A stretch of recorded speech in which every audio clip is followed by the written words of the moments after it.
Welcome to the channel, you bunch of garden-fearing amateurs. Today, we're getting our hands dirty and tackling the art of growing vegetables. And listen up, you won't need a Michelin star to master this. If you can boil water without burning the house down, you can grow these vegetables. We're talking about 6 easy-to-grow superstars that will transform your garden from a barren wasteland into a thriving vegetable paradise.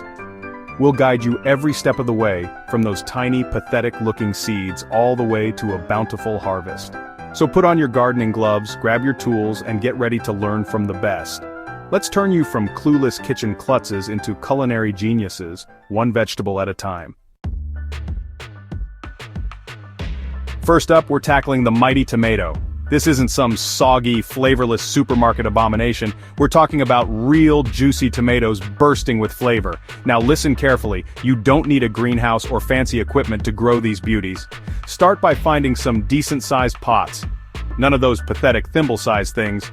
We need space for these babies to breathe.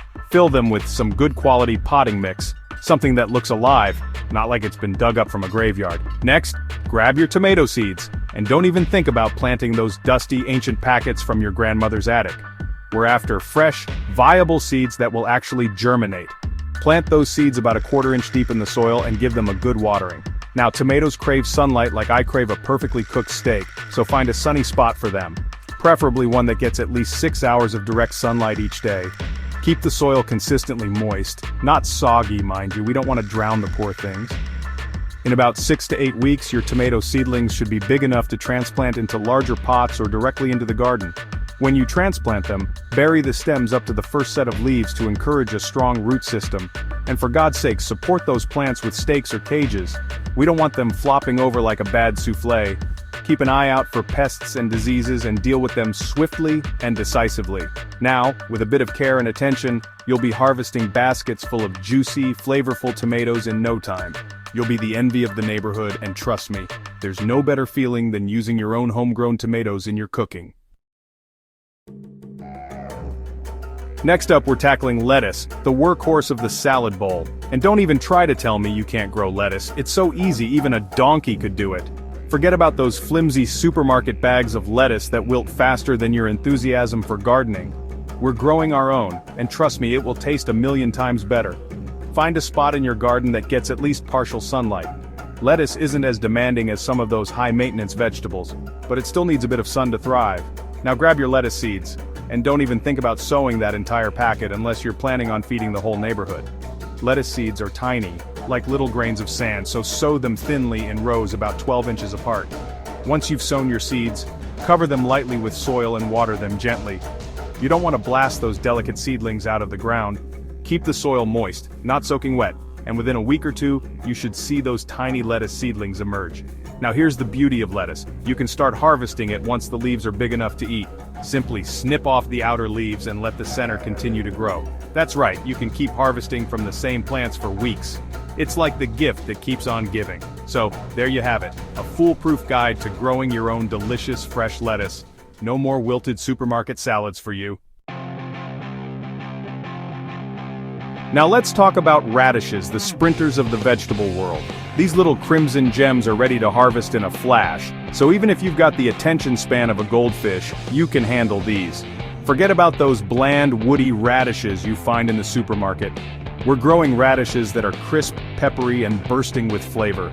And the best part is, they're ridiculously easy to grow. First things first, find a spot in your garden that gets at least 4 to 6 hours of sunlight each day. Radishes like it bright, but they won't tolerate scorching heat, so a bit of afternoon shade wouldn't hurt. Next, grab your radish seeds. Now these seeds are small, but they're not microscopic like those pesky lettuce seeds. Sow them directly into the soil, about 1 inch apart and 1/2 inch deep. Once you've sown your seeds, cover them lightly with soil and water them in well. Keep the soil consistently moist, and in no time at all you'll see those tiny radish seedlings emerge from the ground. Now, here's the important part. Thinning. Once your radish seedlings have developed a couple of true leaves, you need to thin them out. This is crucial, as overcrowding will lead to stunted growth and small, deformed radishes. Thin them out to about 2 to 3 inches apart, giving each radish plenty of space to grow, and that's it. With minimal effort, you'll be harvesting those crunchy, peppery radishes in about a month. Add them to salads, sandwiches, or just snack on them straight from the garden. Alright, you lot, it's time to tackle carrots. Those vibrant orange wonders that kids claim to hate but secretly devour when you turn your back. And let's be honest, there's nothing quite like the sweet, earthy flavor of a homegrown carrot. Now listen up, because carrots can be a bit fussy about their growing conditions. They need loose, well-drained soil, so if your garden resembles a brick factory, you're going to have to put in some work. First things first, choose a spot in your garden that gets plenty of sunlight, at least 6 hours a day. Carrots need their sunshine to develop those lovely sweet flavors. Now, let's talk soil. Carrots hate heavy, compacted soil. It's like asking me to cook a decent meal in a dirty, cramped kitchen. So, before you even think about sowing those carrot seeds, you need to improve your soil. Dig in plenty of organic matter like compost or well-rotted manure. This will improve drainage and create a lighter, fluffier texture that carrots will love. Once you've prepped your soil, it's time to sow those carrot seeds. Now, carrot seeds are notoriously fiddly. They're tiny, delicate, and have a tendency to stick together like Velcro. The key is to sow them thinly, about ½ inch apart and ½ inch deep. Keep the soil consistently moist, and within a couple of weeks, you should see those tiny carrot seedlings emerge. And trust me, it's a sight that will bring a tear to a glass eye. Thin out those seedlings to about 2 to 3 inches apart to give them space to grow.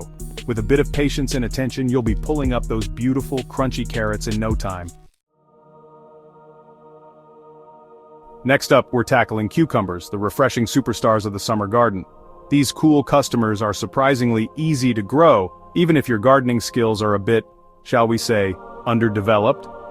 Forget about those watery, flavorless cucumbers you find in the supermarket. We're growing cucumbers that are crisp, crunchy, and bursting with flavor.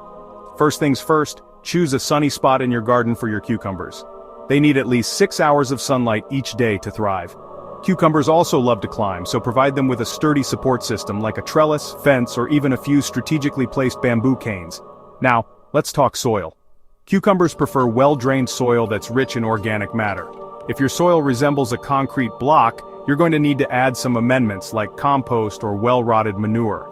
Once you've prepped your soil, it's time to sow those cucumber seeds. Plant them about 1 inch deep and 12 inches apart. If you're growing vining cucumbers, space those rows about 6 feet apart to give them plenty of room to sprawl. Cucumbers are thirsty plants, so keep the soil consistently moist, especially during dry spells. A layer of mulch around the base of the plants will help to retain moisture and suppress weeds. Keep an eye out for pests and diseases, and deal with them promptly. With a bit of care and attention, you'll be harvesting basketfuls of crisp, refreshing cucumbers in no time. Finally, let's talk about spinach, the leafy green that will make you strong to the finish. And no, you don't need to eat it out of a can like some cartoon sailor. Fresh spinach is where it's at, and it's easier to grow than you might think. Spinach is a cool season crop, which means it thrives in cooler temperatures. So, if you live in a region with scorching hot summers, you'll need to sow your spinach seeds in early spring or late summer for a fall harvest.